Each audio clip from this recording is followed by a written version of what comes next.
ومشيو ارتباطا قبل ما نهضروا على ايطو. انا نطلب من الزملاء يعطيونا واحد الخبر متعلق يعني لا توصلنا به قبل لحظات ومرتبط بالموضوع، ويخص المعلق المغربي جواد باده. يعني كما كنقراو في الخبر يعني من مصدر خاص ديال هيسبور وهيسبريس، جواد باده ممنوع من التعليق على المباراة المقبلة للمنتخب المغربي في الكان. حنا كنشوفوا المعلق المغربي جواد باده يعني كنعرفوا الانتماء ديالو، الحرقه ديالو على التمغربيه، على الوطنيه، كيفاش كيدافع على البلد ديالو في بعض المواقف، كيف يرد على اعداء الوحده الترابيه واعداء الوطن في بعض المباريات الحاسمه ديال المنتخب الوطني المغربي. شفنا التفاعل ديالو الجميل في المباراه الاخيره ديال المغرب امام الكاميرون. اليوم كنتفاجئوا بخبر يعني من داخل دواليب ديال القناه في انتظار اي بلاغ رسمي من القناه ديال بي ان سبورت، لكن المصادر ديالنا من الداخل فاكدوا لنا ان الخبر فهو صحيح 100%، والتوجه فهو كاين ديال ايقاف جواد باده ومنعه من التعليق على المباراه اللي تكون يوم الاربعاء المقبل بحول الله في ملعب مولاي عبد الله بمدينه الرباط امام المنتخب النيجيري. بعض القرارات اللي كتخذها سي حسين يعني بسرعه في حق المغرب، في حق المعلقين المغاربه، في حق كل ما هو مغربي من القناه القطريه.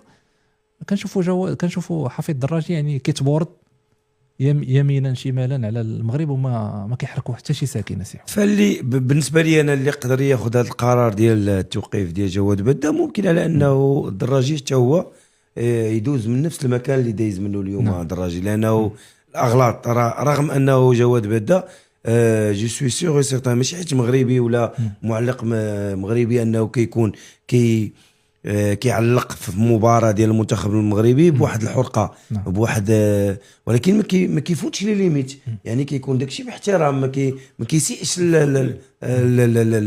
الخصوم ولا اللاعبين ولا المدربين ولا الجماهير، يعني كيكون داكشي باحترام. فهنا كيبان لي على انه بوين دانتيروغاسيون بارابور لهاد لاشين هادي، على انها خصها كيف ما خدات القرار في جواد باده فاليوم لابد لانه يتخذ نفس القرار في الدراجي، لانه هادشي اللي دار الدراجي اليوم انا واحد الوقيته ماشي غير اليوم سي حسين دابا شهور اليوم نتكلموا على المباراه ديال اليوم، نتكلموا على هذه المباراه ديال اليوم.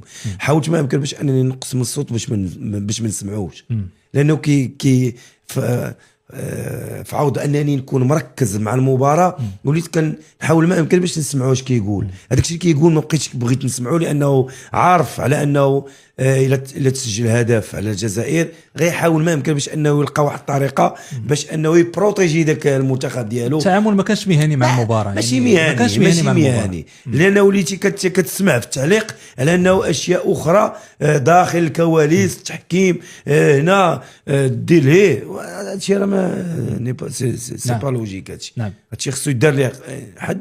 علاش؟ لانه يعني بزاف ديال النقاط بالنسبه لي مهمه داخل اللعبه اللي كتخليك على انك تستمتع بالمباراه. راه بارفو المستوى ديال المباراه كيكون ضعيف جدا، شكون اللي كيشوقك ليه هو المعلق، ولكن ملي كيكون واحد المعلق نوتر يعني لا منتمي، ملي كيكون مثلا الدراجي يعني كمعلق عندهم الامكانيات، ما نقدرش انا اليوم الدراجي نحيد ليه واحد لا كاليتي اللي عنده ديال التعليق، لانه ما كانش عنده ديك لا كاليتي ما غيكونش في بين سبور. ولكن خصني نقول على انه عندهم الامكانيات، عندهم الادوات باش انه يكون معلق ما يكون لوجيك، لكن ما يكونش مسخر من النظام اللي هو معروف وعنده مواقف محسوبه تجاه المغاربه.